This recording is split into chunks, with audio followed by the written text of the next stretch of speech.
Usta buzar ishga tushdi deganajalarim. 3-qism remont boshlandi. Kechqurungi o'tirishlar, iftorlar, bayramlar tamom deganajalarim. Endi ishimda astoydil tushmasam, kuzgacha ham bitira olmayman shekilli. Eshikdan kirishda shu kichkinagina tachka bor edi deganajalarim. Shuni kesib pastgacha olib tushib, ichini oyoq kiyim garderob qilmoqchiman. Alohida garderob qo'ysam, joyimni egalladi. Undan ko'ra kallamni ishlatdim, shu yerni kesib tushirib, ichiga mebel qo'ydirsam, ancha uyimda ekonomi bo'ladi. Sizlar nima deysizlar deganajalarim? Menga maslahat beringlar. O'tgan safar shu bolishlarim, yakandozlarim qolib ketgan ekan, chang bo'lib ketadi, olib tashlang debsizlar. O'shaning uchun birinchi shularni olib tashlab, keyin chopib tushiray dedim deganajalarim. Meni obuna bo'lmay ko'rayotganlar, chopib tashlayman. Mana bismillohdan ishni boshladim deganajalarim. Endi bag'iga o'zim va sizlar bilan birgalikda Xudo xohlasa. Allohdan menga kuch-quvvat so'rab turinglar deganajalarim. Chunki ro'zaman, mayli ro'za bo'lsam ham, kunim o'tadi-yu deb shu ishlarni boshlayapman.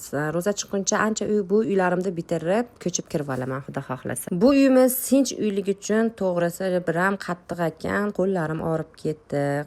Xuddi sportga qatnashib, sportdan dam olib olsangiz qanaqa og'riq bo'ladi. Xuddi shunaqa qo'llarim biram og'rib ketdiki. Menga obuna bo'lish eslaringdan chiqmasin deganajalarim. Men siz bilanman degona deydiganlar. Alloh sizlarni qo'llasin.